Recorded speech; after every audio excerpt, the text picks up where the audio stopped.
Muitas vezes, inclusive, nós não permitimos que essas feridas cicatrizem ou obtemos uma cicatrização que vai nos atrapalhar no futuro. Meu nome é Saulo Maciel Oliveira, sou psicólogo, bem-vindo ao Projeto Humano. Essa pergunta parece que pode ser respondida por uma introdução de livro de autoajuda, né? Mas a resposta dessa pergunta tem uma série de considerações que eu vou usar para fazer você entender melhor o funcionamento da mente humana. Tá? Então me acompanha aqui. Você lembra daquela primeira dor de cotovelo que você teve? Aquela primeira desilusão amorosa? Você ainda pensa muito nisso hoje? Naquela época você pensava naquilo todo dia, o tempo inteiro. Aquilo te incomodava, seus dias estavam pesados. E agora, você ainda pensa nisso antes de dormir? Bem, a resposta para essa pergunta, claro, vai variar dependendo de quão traumático foi aquele evento para você. Mas, talvez mais importante para esse vídeo, dependendo de quanto tempo faz que isso aconteceu. À medida que vamos envelhecendo, vamos percebendo que as dores, os eventos negativos, vão deixando de nos impactar como impactavam na época que aconteceram. Afinal, nossa perspectiva muda, nós apaixonamos-nos por outras pessoas, encontramos outras derrotas, outras vitórias, a vida segue o seu curso. E há também um outro motivo, uma outra explicação. Perceba, frequentemente nós achamos que se um evento ruim acontecer, nós vamos ser impactados por ele por muito tempo, vamos ficar tristes por muito tempo e muito tristes. Só que esse não é o comum, essa não é a regra, não é a tendência. Geralmente, e isso temos agora décadas de pesquisa científica corroborando essa ideia, o nosso grau de bem-estar subjetivo tende a cair depois dos fracassos, rejeições e perdas, mas tende a voltar também quando o tempo vai passando. Então há uma tendência natural, não apenas para curarmos nossas feridas sentimentais, mas também uma tendência natural para nos adaptarmos às circunstâncias de vida geradas por eventos ruins, mesmo aqueles eventos que mudaram fundamentalmente nossa vida. Nesse sentido, então, a ferida cicatriza, o tempo cura. Esse fato, essa tendência, é muito útil de ser lembrada quando você estiver passando por uma situação delicada. Nós frequentemente somos mais impactados pela situação porque imaginamos que aquela emoção negativa que estamos sentindo durará por muito tempo ou para sempre. Vamos pegar o caso, por exemplo, de Romeu e Julieta. Ambos acharam que viram o seu parceiro morto. Aliás, um deles achou e o outro realmente viu. E o que eles fizeram foi se matar, foi acabar com a própria vida, porque não havia para eles perspectiva de melhora daquele humor, daquele estado terrível de humor que era perder aquela pessoa amada. Agora, por outro lado, se você aceita seu estado de humor como passageiro, a tendência é que você seja menos impactado por ele. Daí vem a tranquilidade que algumas pessoas sentem ao ouvir que o tempo sara tudo. Entretanto, a resposta é não. O tempo não cura todas as feridas. Você sabe disso, ainda há coisas que te machucam, mesmo depois de anos. Muitas vezes, inclusive, nós não permitimos que essas feridas cicatrizem ou obtemos uma cicatrização que vai nos atrapalhar no futuro. Alguns hábitos que nós fazemos são tão comuns que fica evidente que nós não fomos ensinados a cuidar dessas feridas sentimentais, emocionais, não fomos ensinados a cuidar da nossa saúde mental. Eu vou dar alguns exemplos. Eu conheci uma mulher, Bruna, ela era muito popular. Sempre que as pessoas se sentiam meio para baixo, ligavam para ela. E Breno era um senhor aposentado que veio aqui para o Distrito Federal, veio para Brasília depois da morte da esposa. E ele veio justamente para se aproximar de alguém, da família, dos filhos, né? Ter mais contato com os netos. E certa vez ele ligou para um dos netos, perguntando se ele queria sair para ver um filme ou ir no parque. O neto disse que não. Brendo ficou arrasado. Ele logo ligou para a Bruna. A Bruna atendeu o telefone e disse: "O que você esperava? Um velho como você? Que companhia você pode dar para uma criança? É claro que ele não ia querer ir com você. Bruna era assim. Outra vez, uma amiga que recebera uma mensagem do namorado dizendo que não queria mais ver ela, ligou para Bruna também. Bruna disse: "O que você esperava? Que um homem ia poder querer de você? Você é feia, chata, não tem atrativos." Palavras cruéis para se dizer a uma amiga, né? Acontece que não existia Bruna. Quem disse aquelas coisas para o Breno foi ele mesmo.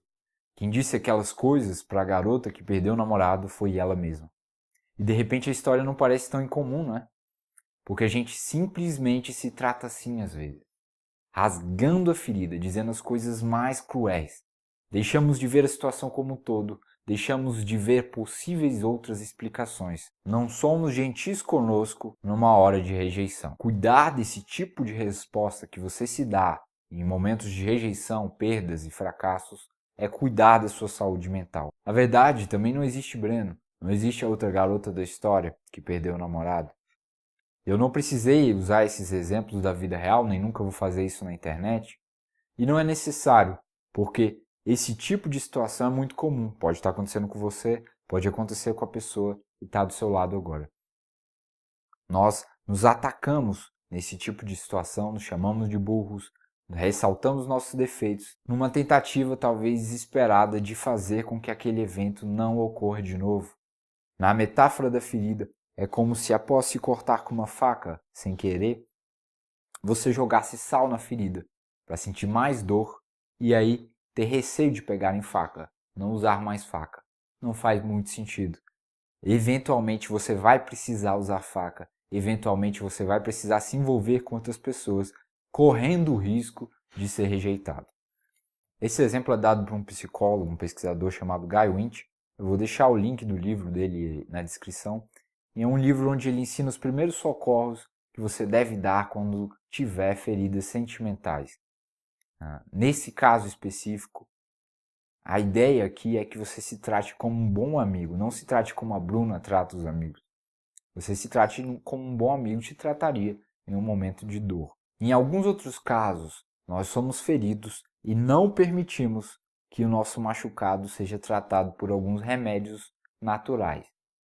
Um dos remédios mais importantes é o suporte social, é o apoio das pessoas que amamos, o apoio dos nossos amigos. E muitas pessoas, justamente quando estão magoadas, se afastam, se isolam. Um outro exemplo de como nós não sabemos cuidar das nossas feridas sentimentais é quando criamos regras condicionais que colocamos na cabeça sem nenhum motivo e que atrapalham a nossa cicatrização. Por exemplo, imagine perder um filho ou um irmão. Algumas pessoas nessa situação colocam na cabeça que parar de sofrer pela pessoa é o mesmo que esquecê-la. E aí elas dificultam e não apreciam momentos de felicidade, momentos de alegria, momentos que fazem a vida continuar e dificultam ainda mais esse processo tão doloroso que é o luto. Agora, tem um comportamento que definitivamente atrapalha com essa cicatrização, é a ruminação. A ruminação mental acontece quando você fica pensando naquela mesma coisa, de novo e de novo. Algo que te chateou, te deixou com vergonha ou te deixou irritado. Você já pensou tudo o que tinha para pensar sobre aquilo, mas continua remoendo aquilo na sua cabeça. Perceba, é diferente de uma reflexão que você faz sobre um evento ruim que aconteceu. Aqui na ruminação, você já encarou as possíveis mudanças que poderia fazer depois dessa situação ter ocorrido, encarou tudo o que você tem a capacidade de refletir nesse momento da sua vida.